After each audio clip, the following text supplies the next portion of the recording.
Welcome to the TDWG podcast. My name is Paul Davidson. And I am Scott Norman, and today we are joined by a guest. Yes, we're joined by Jamie the Giant Massey, and he's going to be talking with us about some wrestling. In fact, me and Mr. Massey are going to smarten Mr. Norman up on the biz. I'm already confused, and we haven't even begun. All right, so yes, we're talking about wrestling. Mr. Norman, please tell us what your history with professional wrestling is. Aside from just obviously like promo material on television, an advertisement here or there, really the only any kind of depth whatsoever is I am a big fan, if you've listened to the podcast, of The Princess Bride. Excellent movie. And of course, stars Andre the Giant as one of the main characters. And because of that, I listened to a book kind of detailing the production of that movie. And that led me down rabbit holes about Andre the Giant, because he's just a very interesting character as an actual person. He's a very interesting person. And that led me into some of his wrestling career and how he went from Europe over to America and all that kind of stuff. So very, very cursory knowledge. And then I was informed recently that there is a cereal apparently called Booty O's that has been inspired, and I was like, that's not real. That sounds like something off of South Park. And they're like, no, look it up. And I looked it up, and it's purchasable, which apparently is also from the world of wrestling. But that's about it. That's the knowledge I have of wrestling right there. Well, I am a lapsed wrestling fan. I don't actively consume it, but I have been a fan of it in the past. In fact, there's a thing that we're going to kind of talk about that is interesting when it comes to wrestling. But when I was a little kid, that was like during the Bret Hart, Shawn Michaels era. And after the Montreal Screwjob, I kind of fell out of wrestling there for a little bit. And then around 2002, at the beginning of the Ruthless Aggression era, when I was in high school, I got smartened up. I encountered this game called Extreme Warfare Revenge, where you got to fantasy book or you got to run your own promotion. And that got me into the weird behind the scenes universe of wrestling, which is so fascinating that we're about to smarten you up on. When I went to college, I kind of fell out of it again, and now I'm at the point where if something crazy happens, in my periphery, I'll find out about it. So like when CM Punk came back, I was aware of that. But that's like the last like major wrestling thing that I've kind of consumed. Other than that, it's kind of just occasionally I will touch base, all right, and just kind of read a thing, but I do not actively watch the product. Okay, I will say, I guess there's an era or an area that you have kind of refreshed my brain on that I didn't even think about, and that is like crossover stars that I mean, The Rock, right? Or like people who cross over from sports, which I am very much up on, into wrestling. So Ronda Rousey moving into wrestling. So like those crossover people, like I'll be familiar with those names, but like those two dudes you just said, no clue. Oh, he doesn't know about Punk? Oh man. CM Punk, I've heard the name, but the other two, you said something, Eric Michaels or something. Shawn Michaels and Bret, the Hitman Hart. No the idea. Best there is, the best there was, the best there ever will be. No idea. So I know that of the three of us here, the person who really knows is Massey. So Jamie, what is your background here with wrestling? You still up on it? How does it go here? Okay, so I still watch it. I don't watch it on a weekly basis as much as I used to. I used to watch every episode of Raw weekly, and I wouldn't watch SmackDown as much, but I'd watch Raw every Monday. It'd be like appointment television to watch it every single week. From 7 to 10, I'm watching it, no matter what, if I was home anyways. But I've always liked wrestling, as far back as I can remember. I know there's pictures of me as a little kid in my wrestling t-shirt, NWO t-shirt, with my wrestling buddies on the side. I know I have probably 100 DVDs of wrestling from as far back as who knows what. I have all sorts of wrestling figures stowed away somewhere. I still collect the little Funko Pops, the wrestling ones. Yeah. I had the WWE Network for probably 5 years straight, to where I'd watch every pay-per-view every month for 5+ years in a row. So I have a question, interworking, that you can continue your explanation with this clarification. Is wrestling on every day? Is wrestling on once a week? Or like, this is a good point. So you have different companies. One, okay, you're probably most familiar with WWE. That's one I've heard of. Okay, I think, so yeah. WWE is WWF. on. Yeah, it used to be. Used to be. The World Wildlife Fund actually won that match. Okay. Yeah, it did. So they had to change their name to WWE. Okay. Okay, so it comes on Monday for Raw. It comes on Tuesday for NXT. and it comes on Friday for SmackDown. Are these all the same people, or is it like different genre? Like, Okay, so let's break it down like this. So Raw and SmackDown can have some of the same people, but their roster's so big that they usually don't have to have the same people on Raw that they do on SmackDown. Usually they have different brands. Like you stick to your brand. You either Raw or SmackDown. Okay. NXT is kind of treated like a developmental, like a minor league thing, kind of like minor league baseball. Next. So yeah, basically, Okay. yeah, like a play on that. Yes. I gotcha. And then pay-per-views used to be mainly on Sundays. And then now they've trying to transition to Saturdays, so it's on mostly. And is a pay-per-view like what's the Raw and You'll see both Raw and SmackDown superstars on pay-per-view. okay, so that's like the crossover event. That's when you can see everybody. Yeah. Okay, so that makes a little bit more sense. Because I'm trying to figure out why the heck would you pay if they're already showing you 2 big episodes a week. Well, the episodes are supposed to convince you to buy the pay-per-view. They're not going to give the good matches or give the good stuff away on free TV. They're going to do it on the pay-per-view. So if you want to see something crazy, you have to watch the pay-per-view. and they've kind of transitioned away from the traditional pay-per-view like model to where you have a subscription to the Peacock, which is in NBC's like network or whatever. So you have a subscription there, and you don't have to pay extra for the pay-per-views. Therefore, it comes with your subscription. So used to, you had to pay like $60 for a pay-per-view. They've done Holy cow! Yeah, believe me. That's why I didn't watch many pay-per-views back then. Was that every week? Every month. Once a month. Once a month. Yes. Well, unless you were an Impact fan, and then it was every week. Yeah. But they weren't charging $60 a week. No, I think they're no. charging $20 a week. Yeah. So they've gone away from that. So it's a whole lot more affordable to be able to watch the pay-per-views. Okay. Yeah. I mean, wow. I've already learned so much more than I ever knew about wrestling. Okay, so you're consistently, or you're inconsistently, but still keeping up with the weekly things. Do you still watch the pay-per-views? No, I don't always watch the pay-per-views. I'll preference this in a different direction. Do you really watch WWE, or are you watching more of a different product now? Bingo. Okay, so you can kind of led into that. I watch WWE somewhat. I follow WWE a lot. Like I'll read about it on the internet and stuff like that. I keep up with it, so I know what's going on. But I find it's just so difficult to just sit through 3 hours a week anymore because it's not really geared toward me as much anymore. So I've started, ever since they've started on TV, I watch AEW now. And I know you're probably going to be like, what is AEW? Okay, I've seen commercials. Okay, yeah. I don't know what the difference is. Okay, so AEW is All Elite Wrestling. It's a completely different company than WWE. All right, so WWE is owned by Vince McMahon.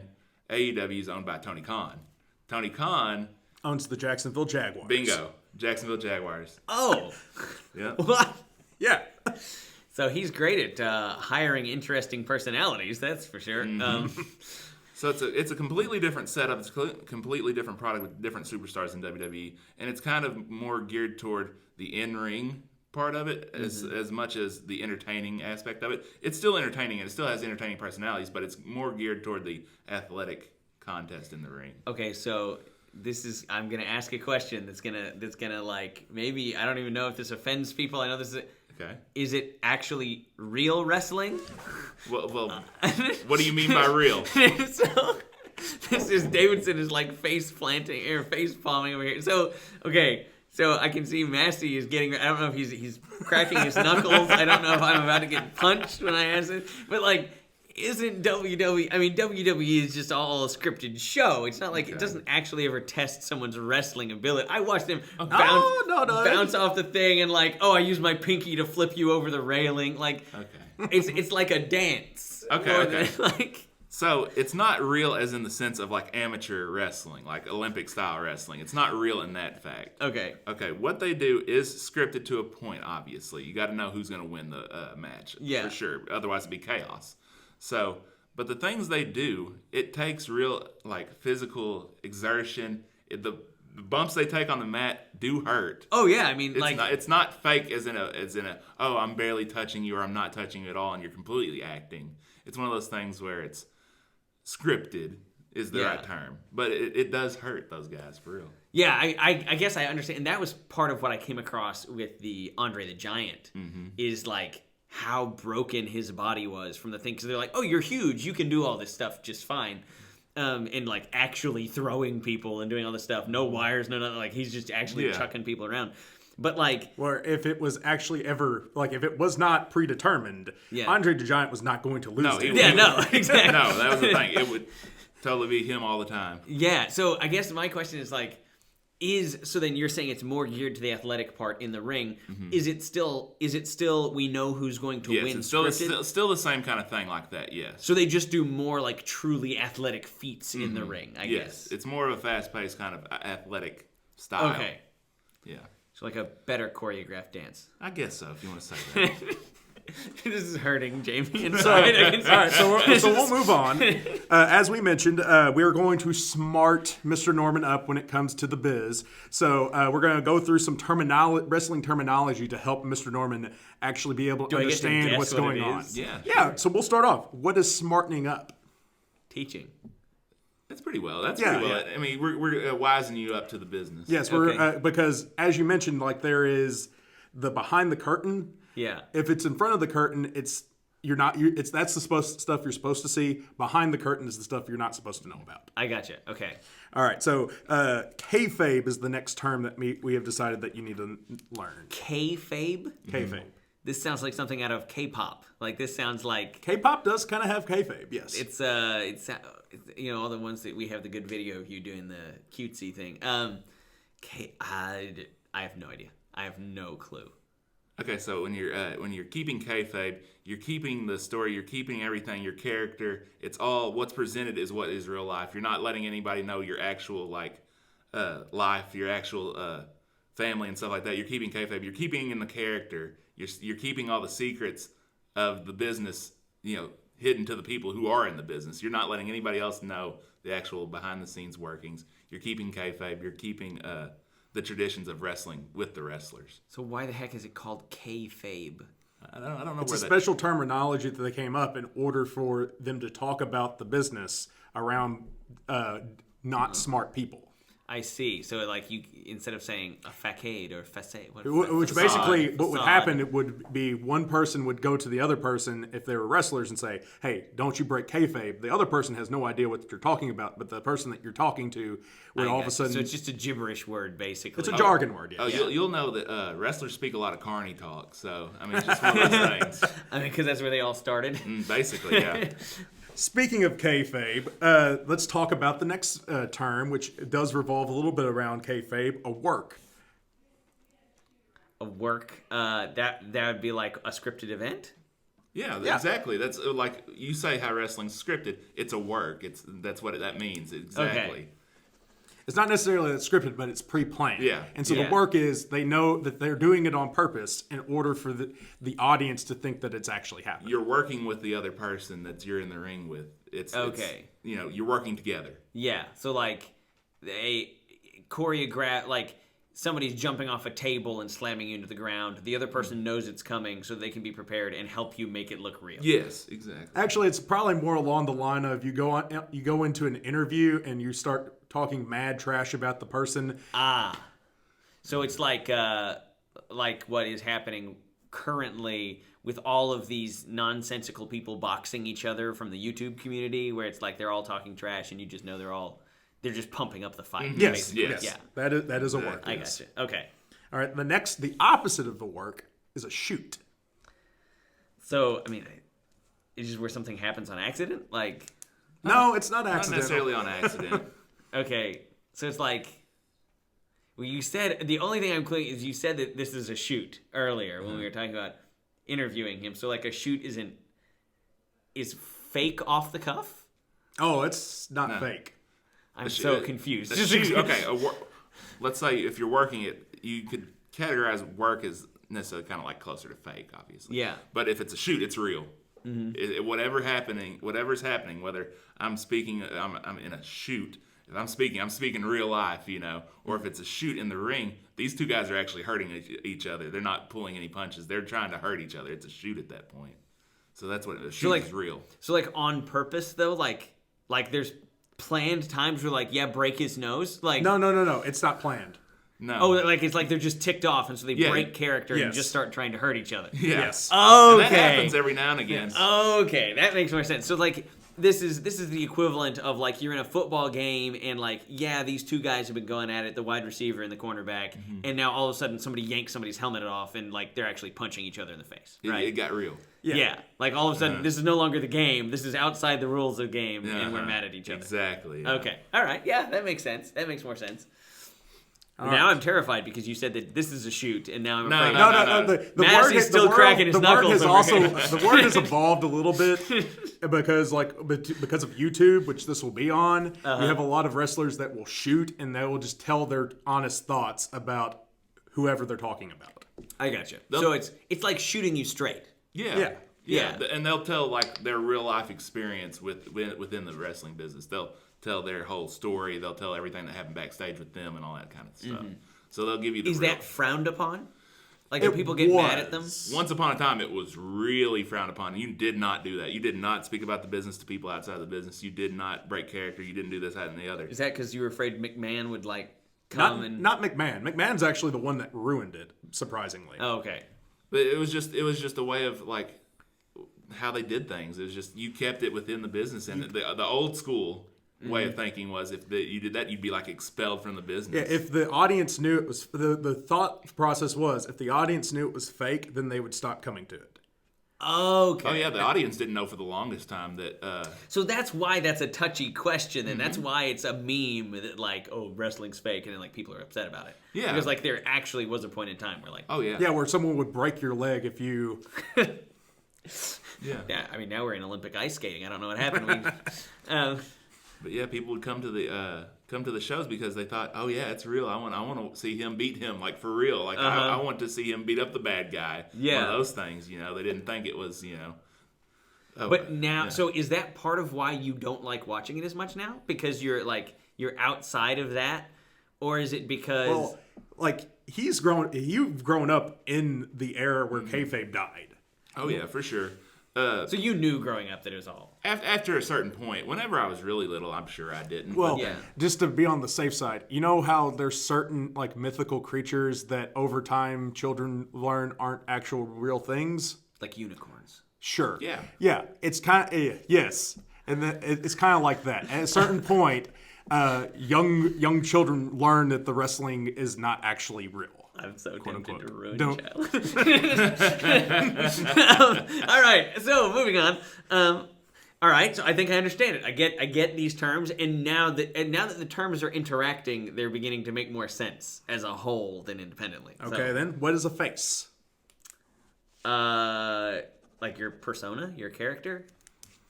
No. not Now that's a gimmick. Yeah. Right? Oh, yeah. We should have used gimmick. we should use gimmick. Gimmick is what your character is. Okay. If you have a gimmick, that is what your persona. That's what your character is. Okay.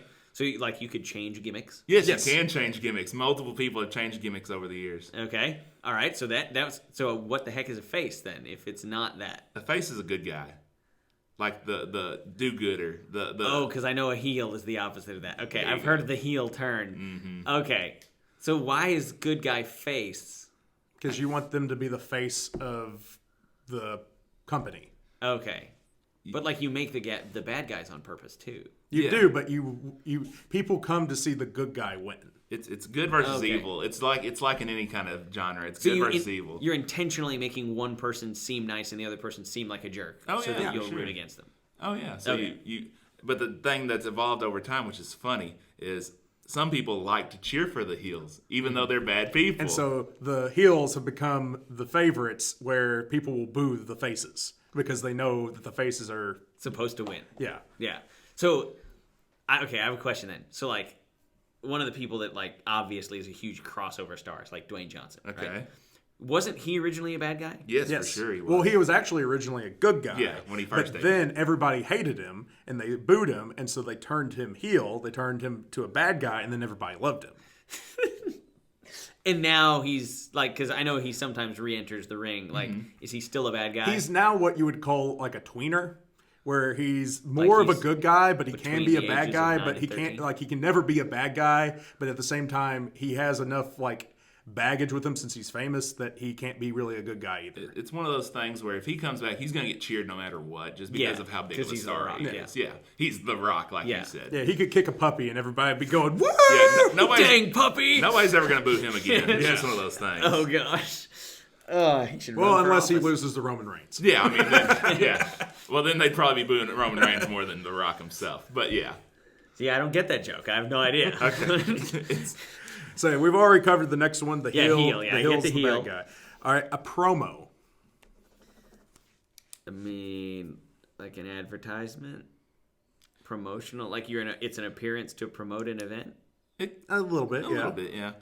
When you're cutting a promo, it's like an interview. It's like you're talking about your opponent, you're talking about the show, you're talking about where your next match is, different things like that. If you're cutting a promo on somebody, it could be as much as just talking about the match, or it could be talking crap about your opponent. It's just cutting a promo. Okay, I have a related question. Okay. No real sports networks or anything like cover these things. So where on earth would this promo go? It happens on the show. Yeah, throughout the Oh, show. it's just all. That's why these things are 3 hours long. Yeah. Because you're watching a soap opera and a dance. Okay, so yeah, during the course of a 3-hour show, you'll see, not only will you see the matches, you'll see promos cut by different superstars. You'll see different skits that were done outside at different locations and stuff like that. That's an angle. Yeah, that promotes different angles and stuff. That was another good term we could have used. And then you also see like in-ring interviews with different superstars and different things like that. So it's more than just the matches. So in-ring interviews, so like someone's coming at them with a chair and they're like standing there, so how do you feel about this? Like, So you could have it a couple different ways. So it'd be like, all right, I am announcer dude Paul Davidson. I'm here to interviewing our champion, Jamie Massey. Jamie, what do you think about your opponent, Scott Norman, coming up this evening? I don't think he's much of a challenge. And then all of a sudden the your music would hit and you'd come down And then we gotcha. talk crap at each other. gotcha. Or I could have an interview with him like that, and you could come out of the crowd with a chair and just smack me upside the head with it, and then it gets interrupted, and then we start an angle based off of that or something like that. okay, so wait, you say we start an angle base? Wouldn't We that be? could. We could already be in an angle, or we could start an angle like that. It just depends. We could, because some people have matches that aren't necessarily going to be a long-term thing. It just is just the match for the week. Mm-hmm. So sometimes you have different things where you could have a feud with somebody and then have multiple matches over the course of a month or 2 months or so on and so forth. So like every week for a month, you're fighting the same person? You could be. Okay. Not always. You're probably fighting other people, and you keep on coming in and making him lose, and he's getting really mad at you. And then we have the Okay. blow off at the pay-per-view. Where you Okay. cheat to win, and that makes him even madder. And then next month you'll meet together in a steel cage. Yeah, that way you can't cheat. You're locked in there with me. I'm learning so much about what all this nonsense, this excellent entertaining television is about. I'm not gonna lie. Like one of the best descriptions I've ever heard about wrestling was it's stupid opera. It's like opera where it's like super fancy and there's a lot of crazy stuff that goes on, but at the same time, it's a little bit stupid. Yeah. I mean, really, it genuinely does. The more that you guys are telling me all these little things, the more it reminds me of a daytime soap. This is days of our wrestling lives. Like, this is like, oh no, they didn't actually die? Oh, I like... mean, there's moments like that, yeah, where they've had characters where you thought they killed them off, and then, they came back. Okay, we need to do more of these, but I have another question that's going to... We're on our last term, so it's perfectly okay, fine. well then I have... How on earth did Donald Trump end up in one of these? Okay, He's good friends with Vince McMahon. Yeah, that's what. Okay. Yeah, that's what the main thing is. Him and McMahon are really good buddies. Yeah. So the way that they wrote Like it the in was he McMahons just gave him enough money while he was running for president that he made, Trump made McMahon's wife like the Secretary of Commerce. Yeah, she was in his cabinet for Yeah. for a while. Wow. Okay, so I guess my question is, script-wise, did they have him sitting next to the ring and then just get involved somehow? Then I don't really remember I this, remember but this. didn't they Donald Trump try to buy the promotion? So he had two different angles. One of them was where he did try to buy WWE, and I think he did for a week and ran it how he wanted to. But the main one that most people remember was it was him and McMahon were feuding, right? And they each had their own wrestler represent them at Wrestlemania. So Donald Trump had Bobby Lashley representing him, and Mr. McMahon had Umaga. And they had a Battle of the Billionaires, it was called. And it was a hair versus hair match. So if Bobby Lashley won, Vince McMahon would shave his head. And if Umaga won, then Donald Trump would have to shave his head. So Bobby Lashley won, and Vince McMahon had his head shaved at WrestleMania. So Wow. it was a pretty big deal. So he didn't pay Trump enough to lose and have his head shaved. There was probably not enough money for that. Yeah. Wow. Okay. Well, that's what I just wanted to know, because you always see the like memes of things like where he's coming with a chair or whatever kind of things. Oh yeah, I'm pretty sure he clotheslined Mr. McMahon on the at ringside. I'm pretty sure during the match. But didn't like Austin like stun him? Yeah, I think that was the other time. Yeah, the other one, Austin was in there. Actually, no, I think that was the same match, and I think it was afterwards. Donald Trump was in the ring because I think Stone Cold was the special guest referee, I think, of that. And, Austin celebrating with his beers and everything, hitting them and drinking them and whatnot. And then he gives one to Donald Trump, I'm pretty sure. And then when he hands it to him, kicks him and gives him the stunner. And they're right in the middle of the ring, and everybody's loving it. See, this is where, like, I can see the entertainment value of some of these things, of, like, having just, like, normal people cross over and then enter the world, this imaginary world of what's going on, which is why... Enter kayfabe, yeah. Yeah, like enter the. How do you spell kayfabe? It's Keyfabe. Yeah, this definitely sounds Asian. Like it sounds like this is a term coming from K-pop. Well, the thing is, you've had celebrities join in the wrestling ring like ever since the beginning of the WWF at the time. Yeah. Like at the first WrestleMania, you had Muhammad Ali and Mr. T and Cyndi Lauper and all them. So it's been back even since that far. They've always had celebrities within wrestling. Mr. T is like the perfect crossover person for that kind of thing. He already seems like a character out of... Without a doubt. All right, and our final term before we move on to the canon that you have to watch, your homework, is juice. And this was new to me, but then he told me the term that I'm used to, but juice.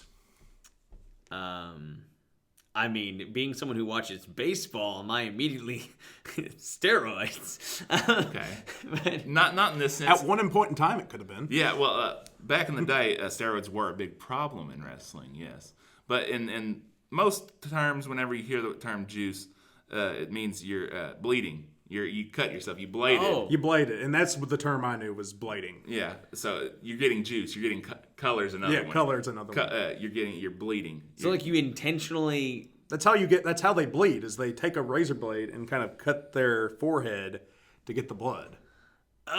They don't do that as much anymore because it's frowned upon. It's frowned upon. But back in the day when that was a big part of it, that's how they did it. Ric Flair, Ric Flair. You'll see some of these old school guys, and they have like all sorts of scars on their forehead just from where they did that night in and night out. That sounds miserable. Yeah, but I mean, in some cases, especially if you go back and watch older matches that involve it, when done right, it adds so much drama and so much extra, oomph to the match that it'll put it over the top. Like Jerry the King Lawler was the best because he didn't really bleed that often, but whenever he did, he was wearing white. Yeah, and then white turns into red, and then So it's like just the drama of it. So, well, I mean, not to sound too out of the loop, why didn't they just use fake blood? Because it's too big of a hassle. They wanted to be like this goes back to you gotta understand this goes back like 100 years. Yeah, like 100 plus years. They didn't have fake blood really back then. How were you gonna keep it to pop it out whenever you need it? Yeah, I guess that's true. Like, because in my brain, I'm thinking like if you can keep a razor, you can keep a little, Well, that's funny how you motioned to your wrist just then. A lot of times they would keep the razor blade in the wrist tape. So they just pull it off and then. Yeah, that's what I'm kind of imagining. That or the ref would hand it to them. Or the ref would, yeah. They have those just a wristband. I don't know. Like a lot of them will have those wristbands. That's where I immediately went to, like where the only place I could think of to hide it, because so many of these dudes are basically like wearing a Speedo on. Yep, that's right. So, okay. Introduce me to this canon. All right, so the canon. The canon is like the things you have to watch. So, Mr. Massey, what is Norman's homework? What are the matches that he needs to watch to get up on wrestling? Okay, so I'll try and give you a little bit of mix of old school and new school. Okay. You mentioned Andre the Giant. The first match for sure that you have to watch is definitely Hulk Hogan versus Andre the Giant from WrestleMania 3. It's not the best match from WrestleMania 3, but it is the most memorable. It is the most memorable. And the reason why it's the most memorable is because Hulk Hogan slams Andre the Giant. He gets Spoiler, dang man. well.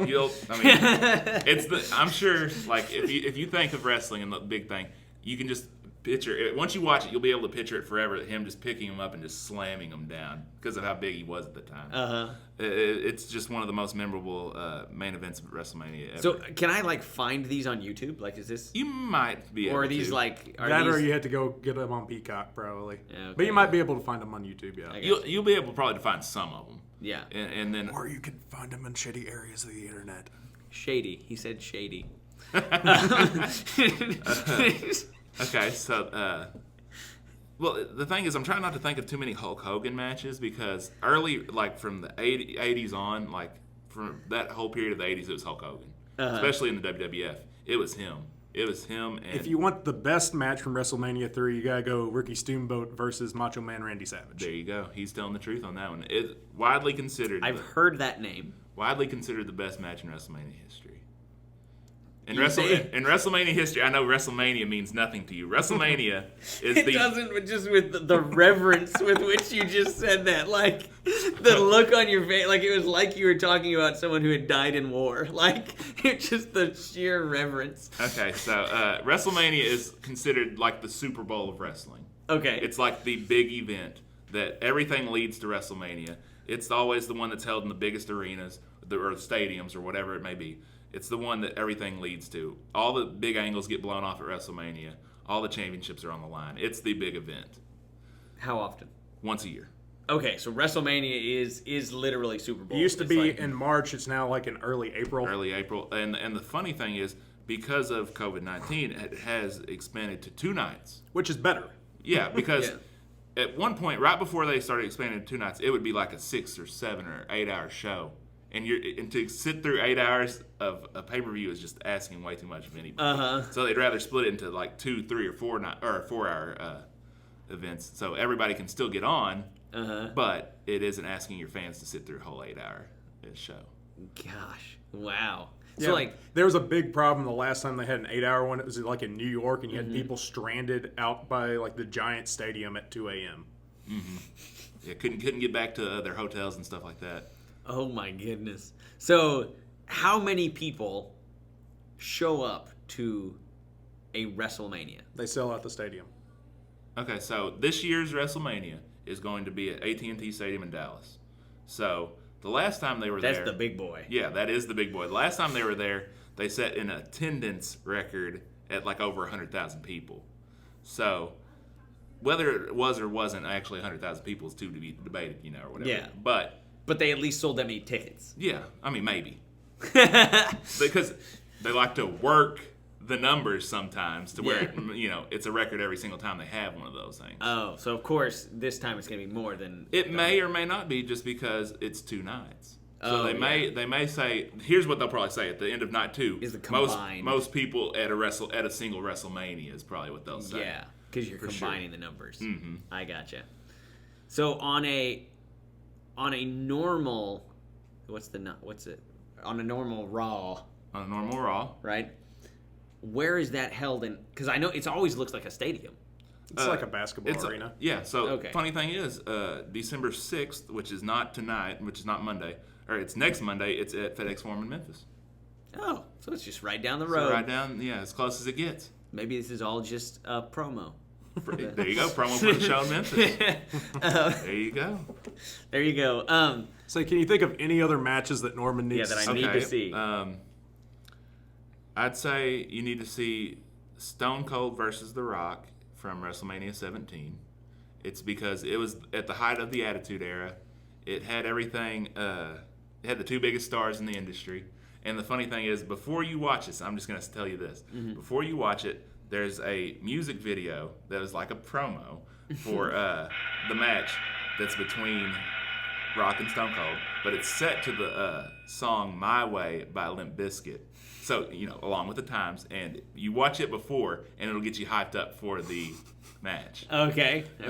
I'm gonna give you a different Stone Cold Steve Austin match to watch. I'm going to recommend you watch the Bret the Hitman Hart versus Stone Cold Steve Austin I Quit match from I think WrestleMania 13. Yep. How do you remember this? Man, I've watched so much stuff, and I've watched it over and over and over again that I just remember these things. No, that's a good one. I was going to say that one at first, too, because just the importance of elevating the Stone Cold character, what that match did for him. And also showed how great Bret the Hitman Hart was. And Bret's one of the all-time greats, for sure. So, yeah, I've never heard of him. Never mind. Bret the Hitman Hart. You obviously hate Canada. He is Canadian. I do. Yeah, it's just me versus Canada. So, yeah. So if I am going to go watch these, right? I watch these little things, and you're talking about like mixing modern and all that stuff. Mm-hmm. Who am I looking for that is like the modern day Steve Austin or person like that? Is he still involved, or is there somebody now that is like retired, the Godfather over the current game? Okay, so he's not involved anymore. He'll make an appearance every now and again. Do you want the fan answer, or do you want the kayfabe answer? Yes. Okay. So the guy, whenever you think of WWE right now, and you think of the guy, it's Roman Reigns. He is the I guess Universal Champion right now, which is there's two belts, which is funny. There's the WWE Championship and there's the WWE Universal Championship. Basically, the Raw belt and the SmackDown belt. And the funny thing is, they don't want them called belts; they're championship titles. That's another. But they're belts. Yeah, there's another rabbit hole. Why don't they want them called belts? Vince McMahon. Yeah. Vince McMahon has a list of terms that he does not want used, and that's a whole nother story for a whole nother time. Yeah. There's so many different. I was like, ones. we've almost gone 40 minutes. So okay. Yeah. Okay. But anyways, Roman Reigns is the guy within WWE. Another one if you had to recommend a Roman Reigns match, would it probably be the Money in the Bank cash-in? The Money in the Bank, yes, between him and Brock Lesnar, who is also another one of the top dogs in WWE. I've heard of him. Yeah, he'd probably be number 2 as far as the top guys in WWE. And him and Roman Reigns had a match at WrestleMania 31 in which there was a Money in the Bank cash-in, which I know you don't necessarily know what that means. No idea what that means. Money in the Bank is where they had a ladder match and it had a contract in a briefcase, where the contract you could cash in at any point in time to get a WWE Championship match.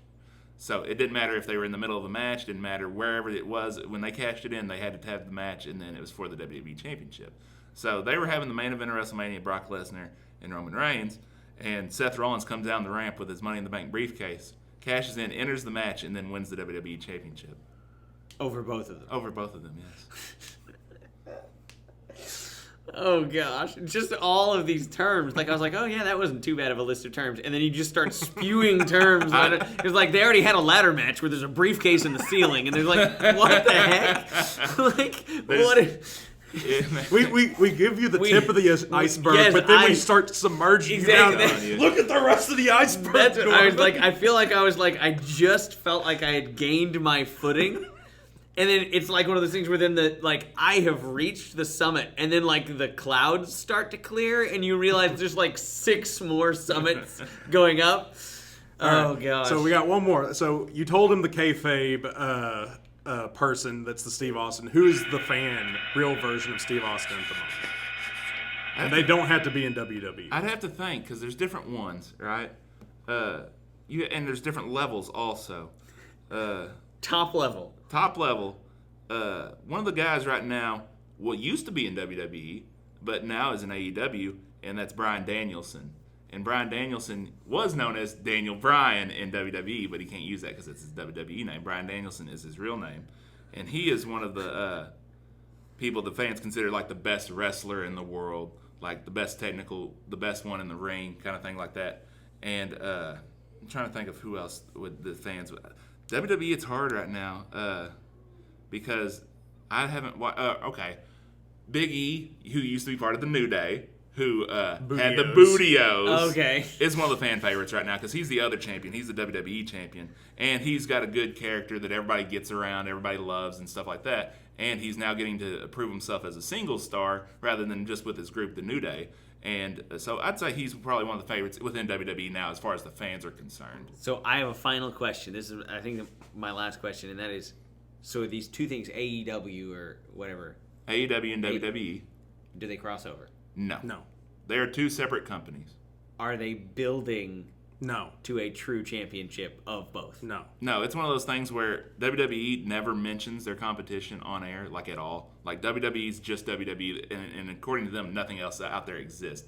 Whereas AEW considers them competition and will like throw jabs at them or something like that, or say something about them or whatnot. So it's like the number one rule of advertising. If you see a company call out another company by name, it's because they are the smaller company. Yes. Yeah, basically, because WWE has been the mountaintop for however long, but AEW is this upstart that's only been like 2 years old, I think, and it's coming up. I mean, I'm not going to say it's ever going to get to the level of WWE because WWE is so big at this point. It's going to be hard for anything to reach that point.